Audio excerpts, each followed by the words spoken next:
fraterno a cada um de vocês. Eu hoje pretendo refletir sobre a visão do Tao, o taoísmo que antecede até mesmo o Tao Te Ching de Lao Tzu.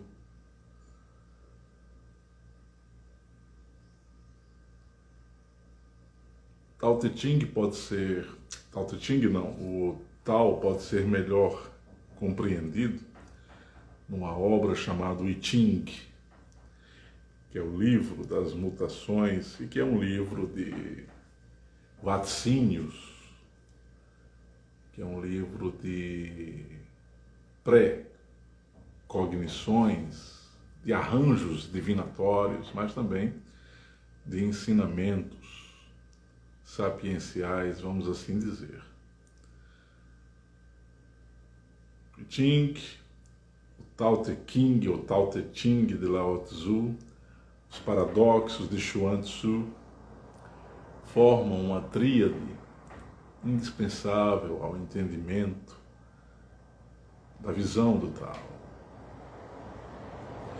Em específico, o Tao Te Ching possui 81 aforismos. Desses 81 aforismos, nós podemos entender que a razão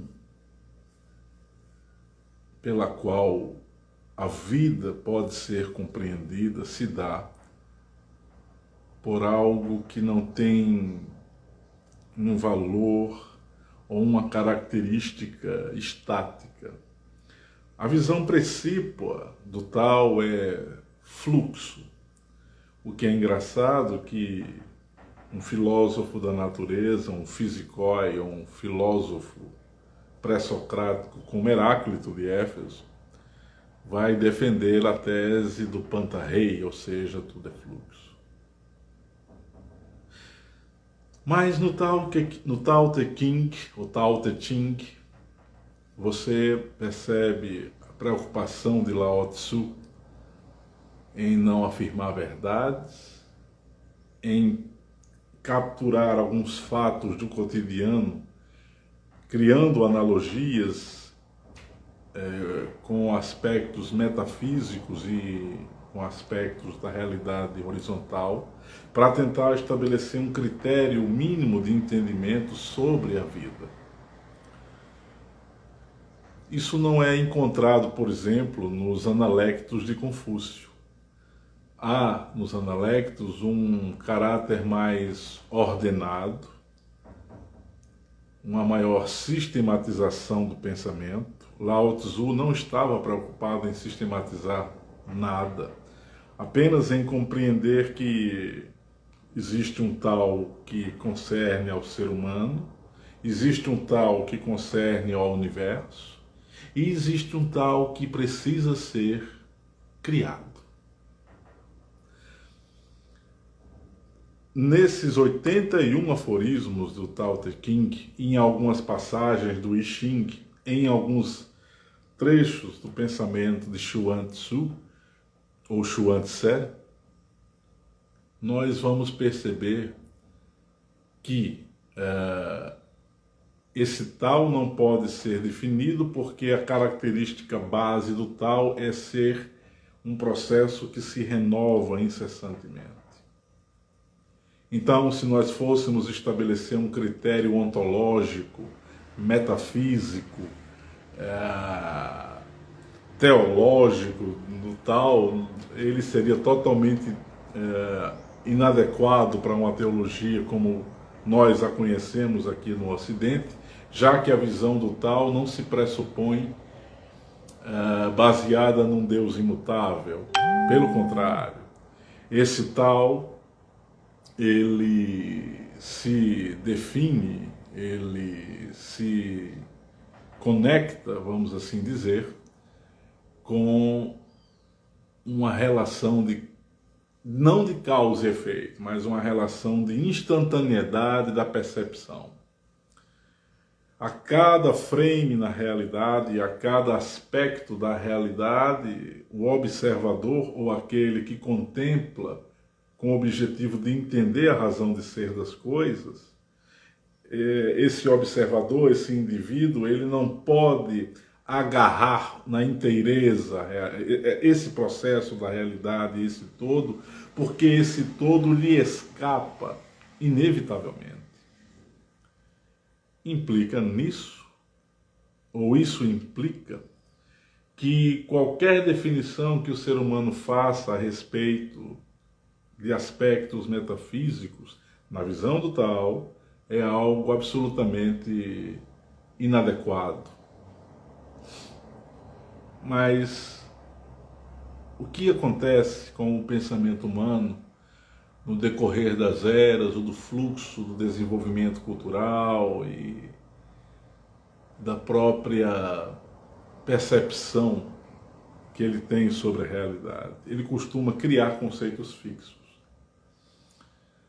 Criar conceitos fixos é uma fuga psicológica para tentar trazer algum tipo de segurança para a nossa vida que é absolutamente instável e caótica. Mas por que a vida é instável e caótica? Há uma série de perspectivas que podem responder a isso. Uma delas tem a ver com as questões que envolvem a criação do universo, mas o fundamental que nós deveríamos perceber é que nós complicamos a existência que já é caótica por natureza. Um sábio, ele, na visão de Sócrates, na visão do próprio Lao Tse, deve conhecer os seus próprios limites. Sábio aqui, no sentido de buscar alguém que busca entender a si próprio, o mundo no qual ele está inserido, os objetos que estão postos no mundo, mas fundamentalmente um sábio é aquele que deseja sair do estado de torpor, que caracteriza a realidade civilizacional, já que há uma mentalidade de rebanho que adora se submeter a autoridades, que adora se submeter a visões criadas por outras mentes e que detesta pensar de modo próprio. Muitos não sabem, algumas pessoas já têm esse tipo de informação, mas o Tao Te Ching de Lao Tse não deveria ter sido escrito. Ele só o foi porque o guarda de fronteira insistiu para que Lao Tse deixasse algum tipo de legado, já que Lao Tse se encaminhava para passar os seus últimos dias nas montanhas. E o guarda de fronteira, ao perceber que aquele homem sábio,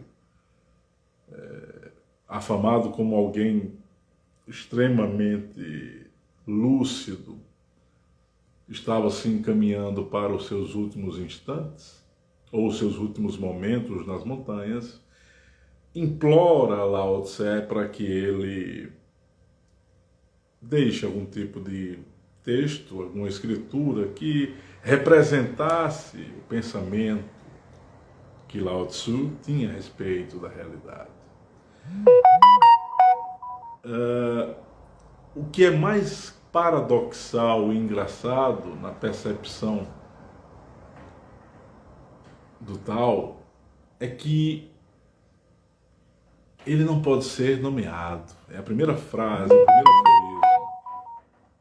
E o Tao que pode ser nomeado não é o Tao verdadeiro, porque o Tao precisa ser recriado.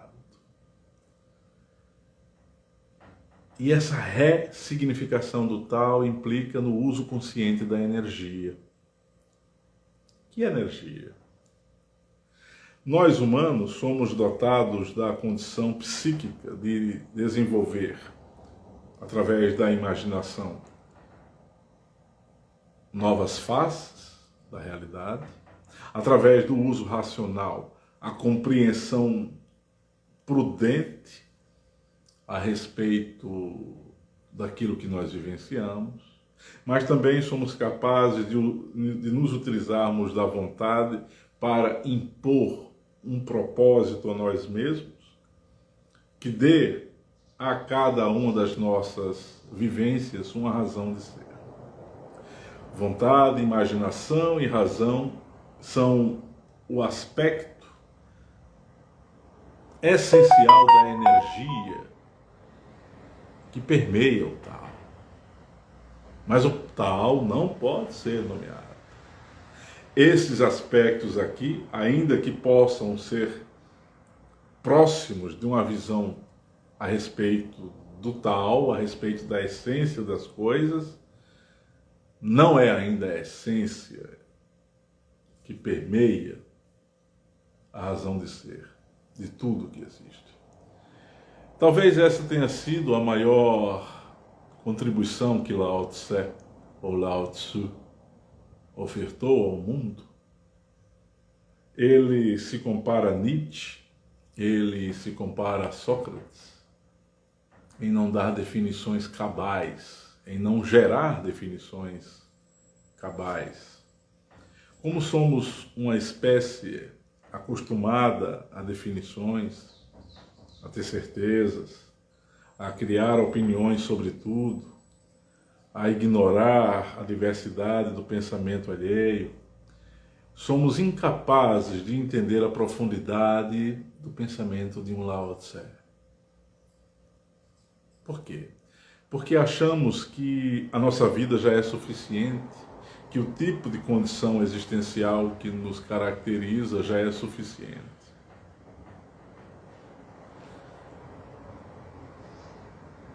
Mas, e se Lao Tse hoje vivesse, aqui entre nós?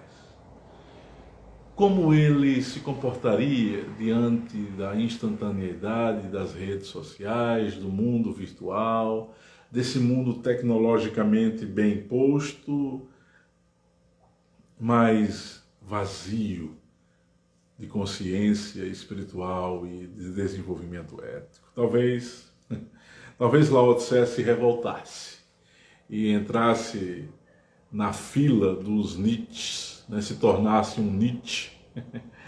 Talvez Lao Tse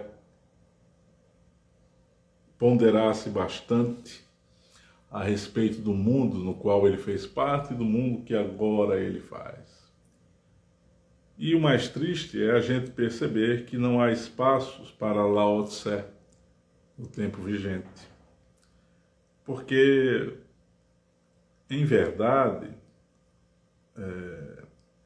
a nossa civilização ela passa por um processo de crise. E as crises elas deveriam ser vistas como oportunidades para o crescimento, mas elas são vistas como decaída, como queda, como decadência, como ocaso. De fato, algumas crises são assim. Mas no que se refere ao ser humano, as crises elas têm o condão de produzir ou promover a oportunidade para uma nova significação das coisas. E se o Tao ele promove ou ele propaga uma incessante reformulação do sentido da vida, ou seja, o Tao precisa ser recriado a partir da renovação do que conhecemos como vida. Então, eu poderia afirmar a vocês, sem nenhum tipo de medo em dizer, que o Tao talvez seja a maior contribuição filosófica que o mundo já teve. Sem nenhum demérito. Sem nenhum demérito, a obra de um Platão, de um Confúcio, de um Siddhartha, não é isso. A contribuição de um Siddhartha até hoje é insuperável, por exemplo, porque Siddhartha foi no cerne do problema do sofrimento humano. Mas Lao Tzu nos instigou a perceber a realidade como algo que não pode ser prontamente capturada, A realidade nos escapa. A realidade está sempre fluindo. Nós, com a nossa teologia, com o nosso academicismo, com a nossa necessidade de ter alguma segurança sobre as coisas, sobre a existência, exigimos que algo possa ser explicado e definido.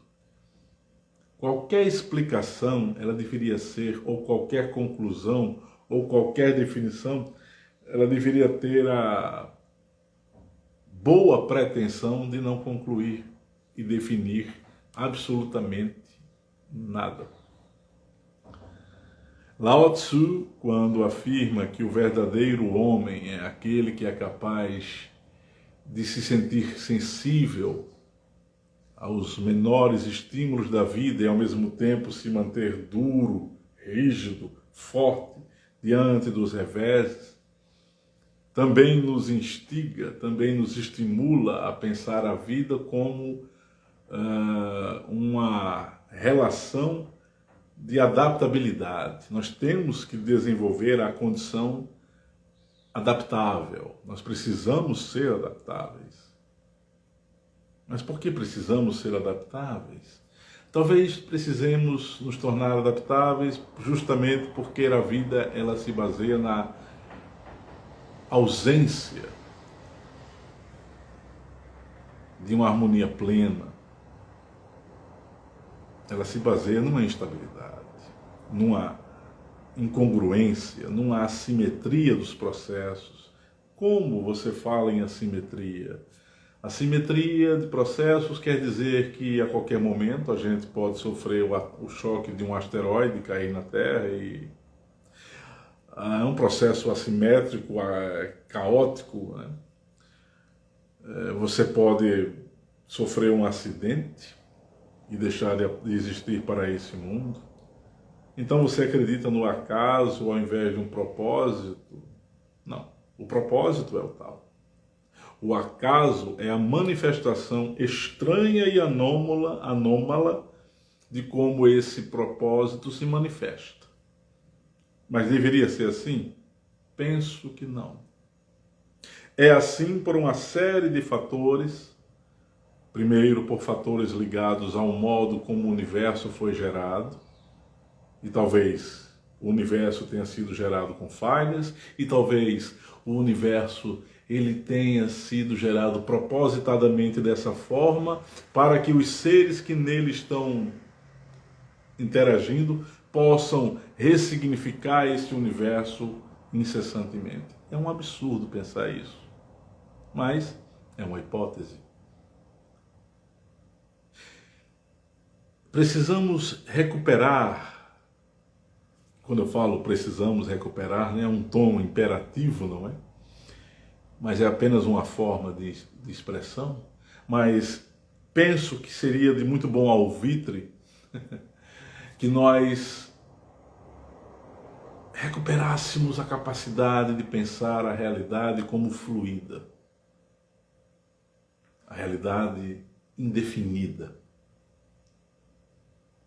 A realidade ela não é, ela se mutabiliza. A realidade ela está se transformando o tempo todo. Que realidade? A minha realidade, a sua realidade, o mundo que nos cerca. Sim, o Dasein de Heidegger, o ser aí, é absolutamente correto. Nós estamos no mundo, ele se manifesta, nós nos movimentamos no mundo e nós precisamos nos transformar o tempo todo para nos adequarmos a esse mundo que já está posto quando nós aparecemos para ele, mas só que na medida em que o tempo passa, nós nos modificamos, pelo menos inicialmente, com o desgaste da nossa condição biológica, mas também vamos sofrendo transformações no nosso psiquismo na medida em que vamos crescendo, nos tornando mais adultos, os valores vão sendo substituídos, mas há muitos de nós que não percebem a necessidade da transformação e vê o processo de adaptação como uma excrescência, como algo equivocado, porque a vida precisa ter valores fixos. E quando a gente elege valores fixos, nos estagnamos e perdemos o fluxo do tal. O tal, portanto, que pode ser compreendido é aquele que não deve ser nomeado, mas aquele que deve ser recriado, regenerado. O sunyata dos budistas também é uma relação conceitual muito interessante que a gente pode fazer sobre o tal também. Há uma aproximação de ideias. Esvaziar-se diante das preocupações, das vicissitudes, dos dissabores, é uma necessidade evolutiva, e na medida que a gente se esvazia, ou seja, na medida em que a gente vai se desligando das preocupações ordinárias, a gente precisa colocar a vontade para criar esse estado de sunyata, esse tal, esse vazio. A gente precisa colocar a vontade no sentido de, não, eu quero me desapegar de tal hábito, de tal gesto, de tal modo de olhar, eu quero me desapegar da maneira como eu converso, eu quero me desapegar de bens materiais, eu quero me desapegar de pessoas, de lembranças. Quando nós colocamos de maneira propícia e adequada o uso da vontade, nós acionamos o tal, porque o tal não pode ser definido, ele tem que ser produzido, modificado, administrado. O tal precisa sofrer transformações. O meu tal humano repercute no tal do cosmos. E cada atitude nova que um ser humano cria no tecido da existência, essa atitude repercute no tecido cósmico, na teia do universo. Porque a realidade ela é interdependente. Seja o que for que exista para além da Terra, outros mundos, outras supostas civilizações, seres cósmicos, não importa, recebe a ressonância daquilo que o ser humano ou outros mundos produzem. Há uma incessante sinergia, conexão entre as partes e o todo. E o tal, quando ele é compreendido como a manifestação daquilo que vem a ser e não é, o tal ele é efetivamente um mutante. Nós somos seres mutantes, porque nós temos a capacidade da transformação. Nós temos a capacidade de mudar. Só que a verdadeira mudança, ela precisa ter o apanágio da consciência. Mudar por simplesmente mudar não é evolução. Evolução é consciência, percepção de si e mudança de paradigmas, valores e hábitos. Isso é evolução. O tal é evolutivo, porque o tal produz um novo ser. É um convite a você ser um outro que você não é. Porque o que já foi não pode mais ser readaptado ao presente, a não ser como um elemento de reflexão. Mas o Josian que existiu há 12 horas atrás não pode ser o Josian que está agora aqui falando para vocês. Esse tem que ser um outro Josian. E seguramente daqui a 24 horas, ou a 72 horas, ou a 10 anos, haverá um outro Josian que não será este que está aqui falando para vocês. Então, a compreensão efetiva do tal repousa na compreensão de que nada pode ser definido. Tudo tem que ser reconstruído, reconfigurado. Isso será ad infinitum? Será sempre assim? Teremos que descobrir. Nós somos tão ansiosos que nós não paramos para pensar que o mais importante é o presente a ser vivido. O futuro ele ainda é incerto. O passado já aconteceu e o presente fica esmagado com essa necessidade de saber o que vai acontecer. Ora, o tal está no agora. Se eu reúno minha vontade, minha imaginação e meu contributo racional no presente, com toda a força, com todo o foco possível, eu posso mais ou menos compreender como será esse futuro. É preciso haver consciência, porque o tal exige consciência. E se nós fôssemos definir consciência, e nunca é bom fazer definições realmente, mas a consciência é relacional. Só existe consciência se existir um outro. O eu que observa, o sujeito que observa e aquilo que é observado pelo sujeito, pelo eu. Mas entre o sujeito e o objeto, entre o eu e o mundo, há aquilo que é o pensamento. Então forma uma tríade. O sujeito que observa, o mundo observado e a coisa pensada. Essa coisinha pensada aqui, ela é o tal.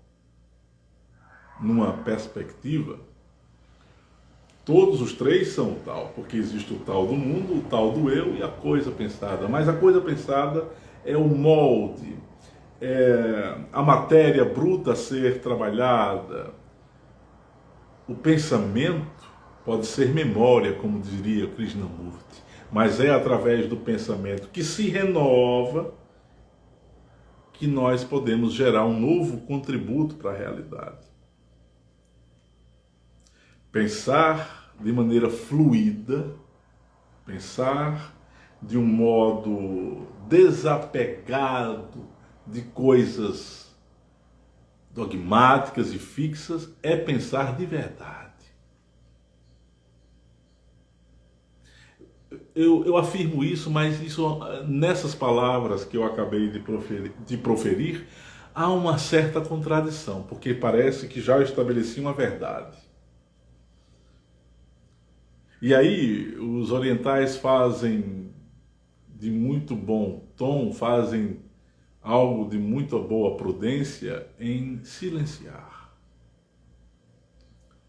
E uma das formas de você compreender o tal é pelo silêncio. E o silêncio é quando você mergulha dentro da sua interioridade, longe de pré-julgamentos e de culpa, assim como de altos elogios, e você apenas se auto-observa.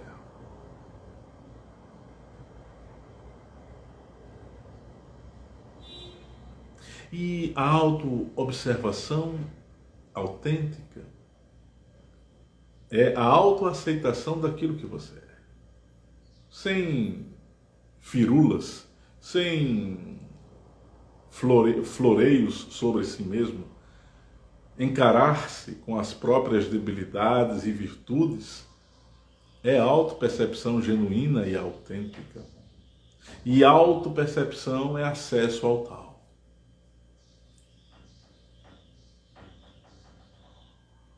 O tal é aquele elemento que está invisível, mas permeia o aspecto tangível das coisas. Observe cada forma que você contempla, cada paisagem. Sinta o fluxo das coisas, o ar, o calor, o frio, o modo como você percebe o seu corpo, o modo como está o seu mundo astral, como estão as suas emoções. E nós vamos perceber que tudo está se transformando. nada permanece do mesmo jeito. Isso é o tal. Eu vou repetir o que eu falei há alguns minutos atrás. Talvez a maior contribuição filosófica que nós temos nesses últimos milênios, ao lado da contribuição de um Siddhartha Gautama, ao lado dos ensinamentos morais e éticos de Jesus e de outros, a maior contribuição filosófica é o Tao de Lao Tse.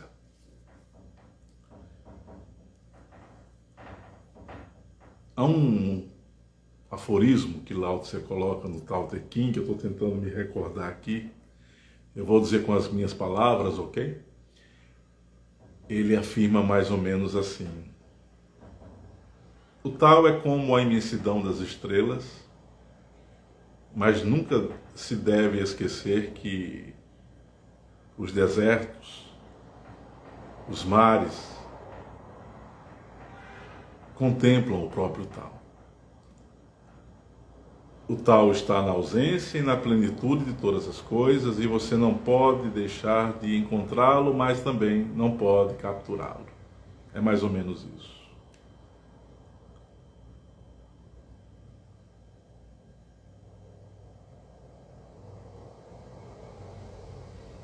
Alguns poderão dizer, mas se não há definição, se não há uma lógica no processo do Tao, isso não pode se transformar futuramente numa forma de ocultar a essência das coisas, criar uma teologia própria. Ah, não, há os mistérios do Tao, ninguém pode alcançar os mistérios que o Tao reserva. Mas aí é que está. O Tao, ele é objetivo. Ele é objetivo na medida em que você compreende que a realidade posta, visível, e a sua própria realidade oculta, interna, não são passíveis de serem definidas. As palavras, quando nós as utilizamos para tentar entender, elas são sempre elementos de aproximação. É isso que Lao Tse quer dizer, que o Tao não pode ser nomeado. O Tao que for nomeado não é o verdadeiro Tao. Então, não há como criar nenhum tipo de definição burra, imbecil sobre o Tao, como a cristandade fez, o catolicismo, que na verdade roubou ou destruiu o próprio cristianismo, né? Por Constantino, através de Constantino, Concílio de Nicéia em 325, cria todo um cânone, toda uma ortodoxia para falar dos mistérios sagrados, onde se fala, olha, você não pode ler não, você não pode fazer perguntas ou questionar os mistérios divinos. Né? No taoísmo, você precisa fazer os questionamentos sempre. Lao Tse dizia que o homem que busca e se lança às perguntas é o homem que está tentando compreender o Tao. As respostas são sempre insuficientes. Portanto, o Tao é essa massa de modelar, é esse elemento de transformação que está dentro e fora de nós. Ele é livre. O Tao é como o voo da águia. O dogma é como o pássaro dentro da gaiola. O Tao não tem um lugar fixo para pousar, ele poderá pousar em qualquer montanha, em qualquer vale, em qualquer local, mas o pássaro que está ali dentro da gaiola não poderá dar grandes voos, porque está preso, limitado pelos conceitos, pelas opiniões excessivas, pela necessidade de ter uma autoridade que lhe afirme as coisas. ele está asfixiado dentro das suas próprias verdades. Eu penso hoje em dia, eu vou lhes dizer com toda sinceridade, a melhor coisa é o ser humano não ter verdade nenhuma. Não, para que ter verdade? A melhor coisa é o ser humano ficar nu diante das suas próprias opiniões. Por que ter tantas opiniões sobre as coisas? Qual a necessidade de ter tantas opiniões sobre as coisas? Qual a necessidade de criar tantos conceitos, para dar tantas definições, para encher o mundo de tantas coisas, enquanto por dentro o ser humano é podre, é vazio?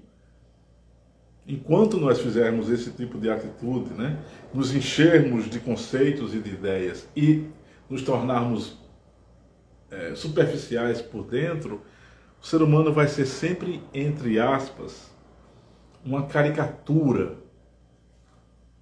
de si mesmo, vai ser sempre um robô, vai ser sempre uma estrutura psicológica doente. Desculpem-me colocar dessa forma. Portanto, o tal não pode ser nomeado.